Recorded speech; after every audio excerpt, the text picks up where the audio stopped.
www.fmliberté.com. Deuxième partie de l'émission Visage d'Afrique, une émission qui présente le vrai visage du continent noir, l'Afrique et ses réalités vues et décrites par les Africains eux-mêmes. Nous sommes en direct du studio numéro 1 de FM Liberté, la radio de la diaspora africaine, émettant depuis Chicago aux États-Unis. Vous pouvez également nous suivre sur le site letogovi.com. Nous sommes en synchronisation avec nos partenaires du groupe Le Togovi, l'actualité togolaise en vidéo. Le thème de ce soir, c'est l'Ebola et ses ravages en Afrique. Notre invité, c'est le docteur Dikujo Alongo de l'hôpital européen de Paris. Je suis Bill Émile Davolk au micro. Le docteur Alongo est en ligne avec nous depuis la capitale française. FM Liberté, la référence. Docteur Alongo, est-ce que les dirigeants africains ont sous-estimé l'ampleur, la gravité de l'épidémie d'Ebola? Est-ce qu'ils ont trop tardé à réagir? Alors, c'est une question qui n'est peut-être pas aussi anodine ou simple que ça, parce que un dirigeant peut avoir conscience de ça, parce que les dirigeants, ce ne sont pas des incompétents ou des irresponsables. Ils doivent savoir que quand il y a un problème qui se propage comme ça, il faut prendre les mesures nécessaires. Sauf que, est-ce que nous avons des institutions de veille sanitaire et de lutte contre la propagation de ce genre d'événements sanitaires? C'est là où la question doit être posée. Je me souviens, lors de notre dernière interview, quand vous m'aviez sollicité, je pense la veille, j'avais par curiosité parcouru un petit peu à l'échelle du continent, voir s'il y a au moins un pays africain qui a un institut de veille sanitaire. J'ai eu la surprise de m'apercevoir que toutes les statistiques relevant de l'état sanitaire de nos nations sont fournies par l'OMS. En dehors de l'OMS, nous n'avons pas d'instrument de mesure d'appréciation, d'évaluation de l'état de santé de nos concitoyens. Et là, nous mettons le doigt sur un phénomène capital, qu'est ce que j'appelle la souveraineté sanitaire. Nous avons démissionné de manière collective pour ce qui concerne la souveraineté sanitaire de nos peuples et nations en Afrique. Je m'explique. La santé est un enjeu de pouvoir aussi puissant, voire plus puissant que la monnaie, l'armée et la politique. Ne parlons pas de la philosophie, de l'histoire, de sa transmission et de tout le reste. Figurez-vous que le médecin, c'est l'individu, qu'il soit payé ou non payé, qu'il soit responsabilisé ou pas, quand vous recourez à lui pour vous soigner, il a le pouvoir suprême sur votre corps. Il peut en faire ce qu'il veut. S'il manque de conscience, tant pis pour vous, vous êtes mal tombé. Voilà la situation. Et on se constitue en peuples et nations avec des structures étatiques et on ne fait pas attention à cet enjeu. Au point où, quand il y a une épidémie de la sorte, on fait appel à des individus, on ne sait même pas quelle est leur qualification, tout simplement parce qu'ils ont la peau blanche. Voilà la situation, on les fait venir et on leur donne la clé de la maison et ils font ce qu'ils veulent. Vous imaginez le danger que ça comporte? Est-ce que les Africains sont conscients de ça? Je pense que non. Puisque, a posteriori, nous nous apercevons que ceux qu'on appelle des ONG de sensibilisation à la santé, de tout ce que vous voulez, viennent jusqu'à ligaturer les trompes de nos filles, de nos femmes. Parce que pour la simple et bonne raison qu'on leur donne la clé de la maison. Je mets au défi quelques compétents médecins africains de débarquer dans un pays en dehors du continent africain. Je ne parle pas de l'Europe. Je veux dire même le Népal. Allez au Népal pour proposer aux Népalais de leur faire de l'humanitaire sur le plan sanitaire. Ils vous diront non. Ici, ce sont les médecins népalais qui s'occupent de la santé des Népalais, pas des Africains. Allez dans un pays d'Amérique latine. Allez en Extrême-Orient. On vous dira merci, on n'en veut pas. Il n'y a qu'en Afrique où tout individu, les petites infirmières, aides-soignants, je les connais tous, prennent leurs petites valises et ils disent allez, on va aller aider les Africains à soigner leurs enfants. Et on leur distribue des comprimés, des poudres, vous ne savez pas leur contenu, et on dit merci, le Seigneur nous a envoyé des sauveurs. Eh bien, on est en perdition. Voilà la situation. Donc, ce n'est pas que nos dirigeants sont incompétents, inconscients, ne prennent pas la mesure de la situation ou quoi que ce soit, c'est que nous n'avons pas mis sur pied des institutions de veille suffisamment alertes pour pouvoir faire face aux situations quand ça se produit. Sinon, les Européens et autres auxquels nous faisons appel, est-ce qu'ils viennent avec une solution? Est-ce qu'ils ont des médicaments pour ça? Non. Il s'agit d'un mal qui ne s'est jamais déclaré chez eux.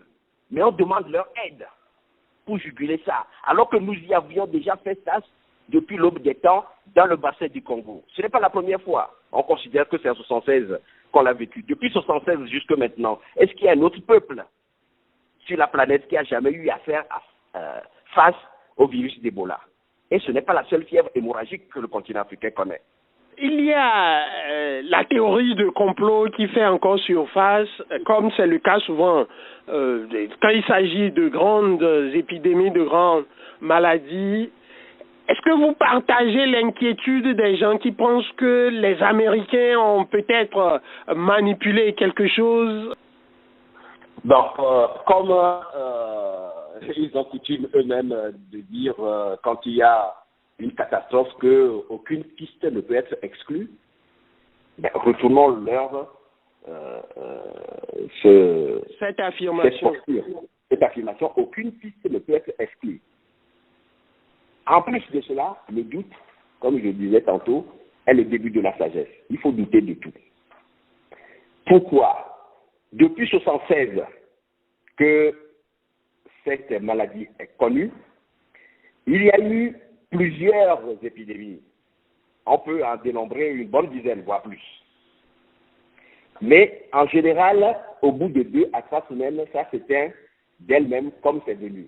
Et ça confirme d'ailleurs, ça renforce cette thèse que l'homme n'est pas un réservoir de la maladie, puisque les contacts entre l'homme et la chauve-souris ou tout autre animal de brousse que nous consommons depuis la nuit des temps, en dehors de ce cas-là, l'homme n'étant pas un porteur sain du virus, il ne peut pas l'être autrement.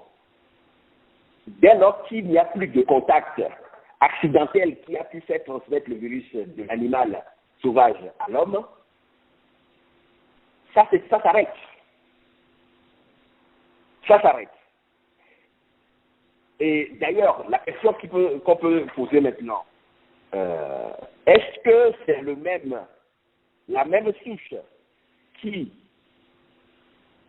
une fois la gâchette déclenchée en Guinée-Conakry, est-ce que c'est la même souche qui se propage jusqu'à aujourd'hui en Sierra Leone et au Libéria? La question mérite d'être posée sur le plan d'enquête épidémiologique. Il faut le savoir, parce que ça peut répondre à beaucoup d'inquiétudes.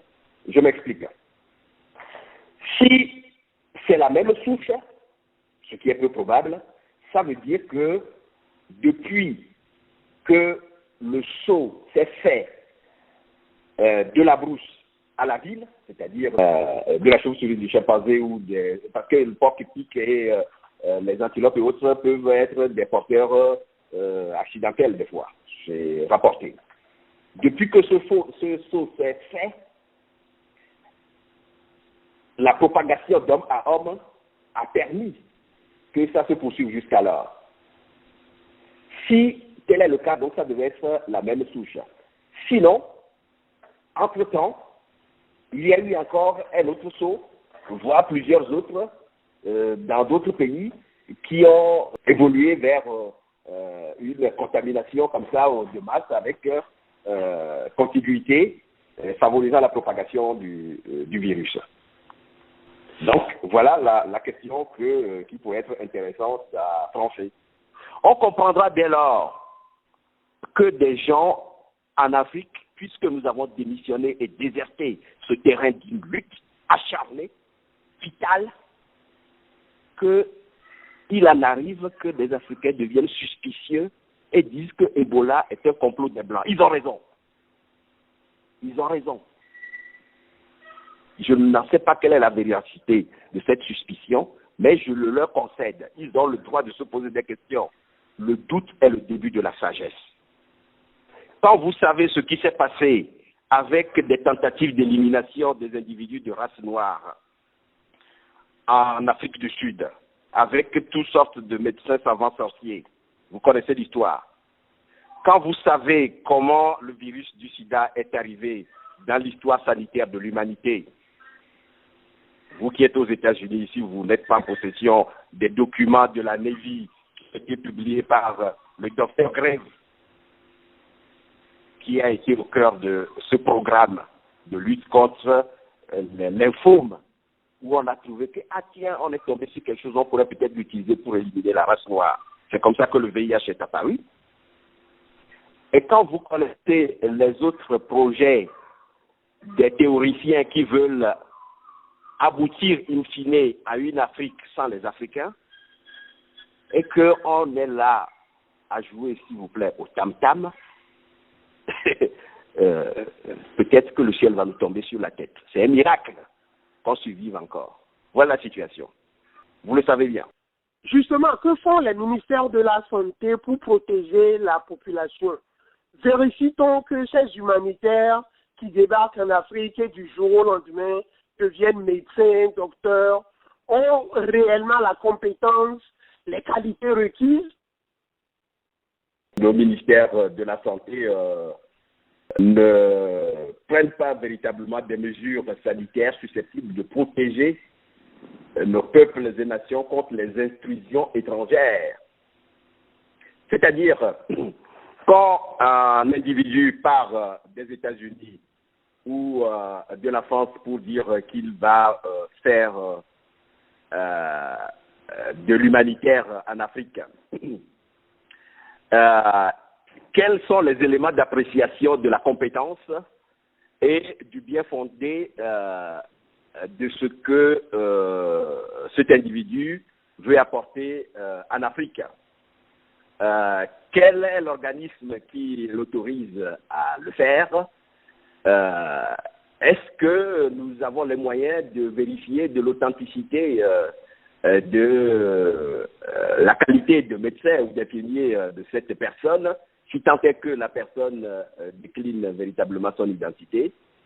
Les médicaments qu'il suppose avoir transportés dans ses bagages, qui c'est qui vérifie si ces médicaments-là, ce n'est pas du poison pour le peuple des nations, etc. Ça, c'est des choses qui relèvent du ministère de la Santé. Hein? Et puis, bien sûr, il y a le gros problème du veille sanitaire qu'on a évoqué tout à l'heure. Donc, voilà des questions que nos dirigeants doivent véritablement voir. Hein. Tous les médicaments qu'on importe, jusque même les produits alimentaires, ça relève de la santé, ça. Hein. Les laits en poudre qui ont fait des millions de victimes parmi nos nouveau-nés. Qui est-ce qui a vérifié que ces trucs-là étaient bons pour la santé des enfants? Hein? Ça, c'est du travail du ministère de la Santé, ça. Les vaccins qu'on amène, qui c'est qui vérifie si c'est bon ou c'est du poison?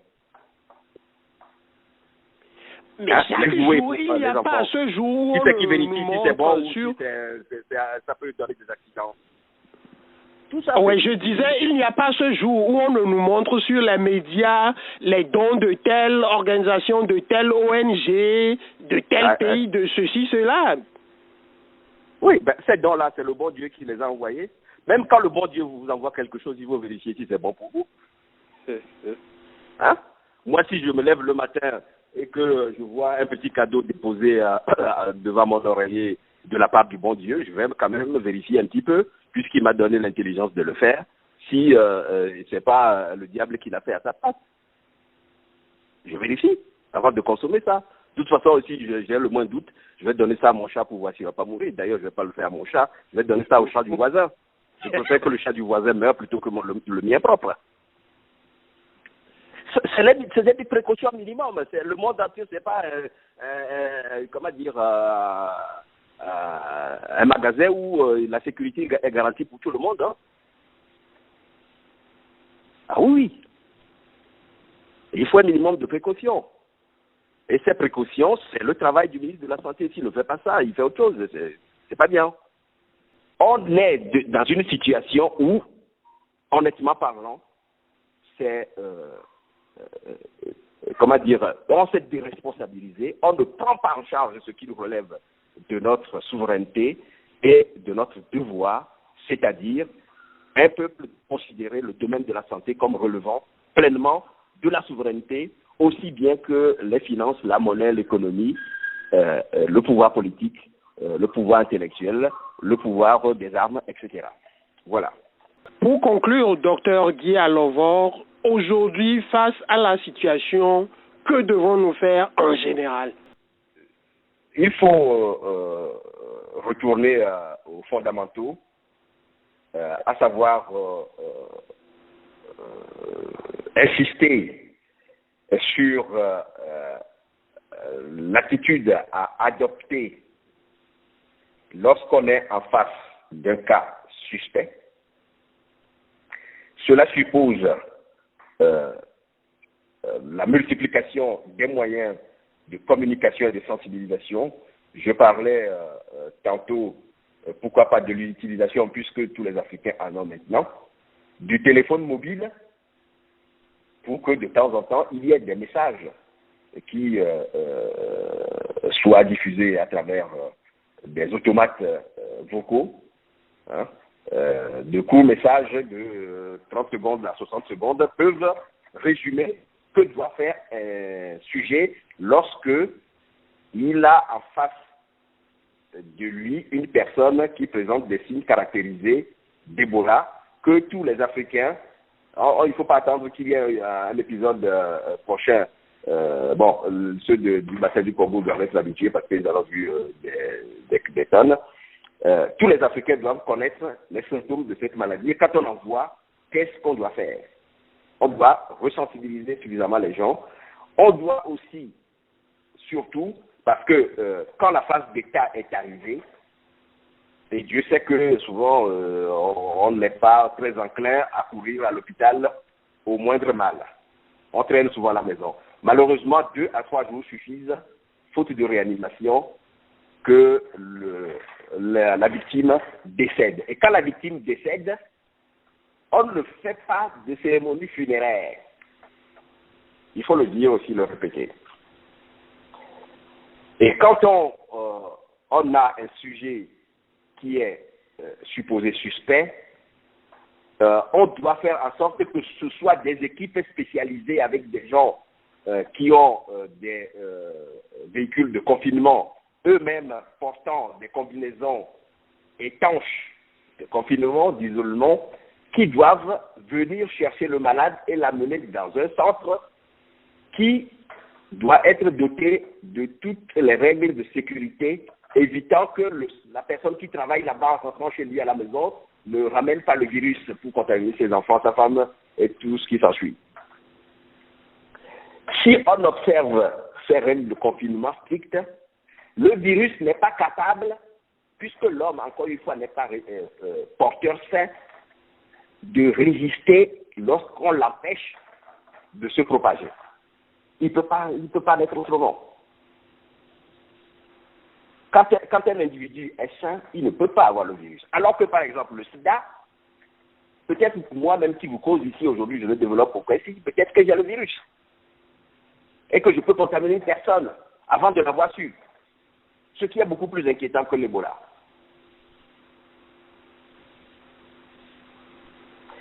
Donc, l'observation scrupuleuse des consignes doit permettre de confiner cette affaire et d'en finir.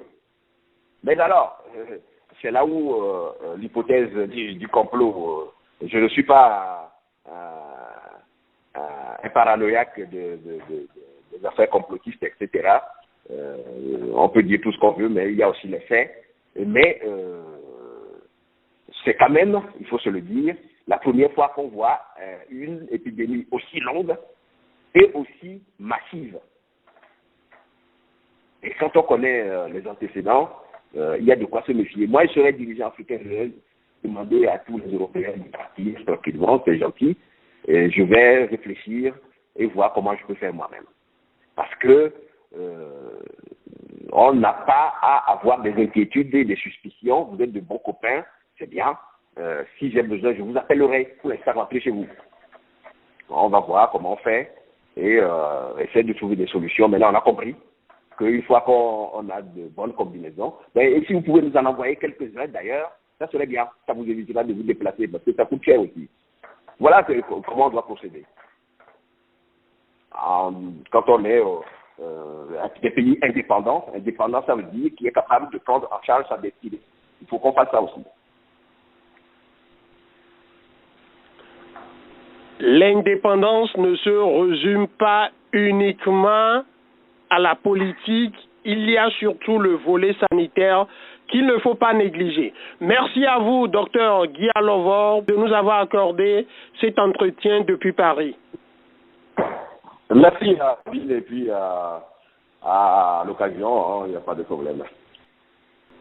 Merci également à nos amis et partenaires du site letogovi.com pour la retransmission en direct.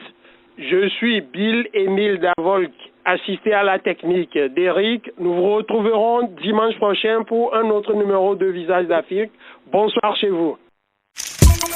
FM Liberté, un autre son de cloche.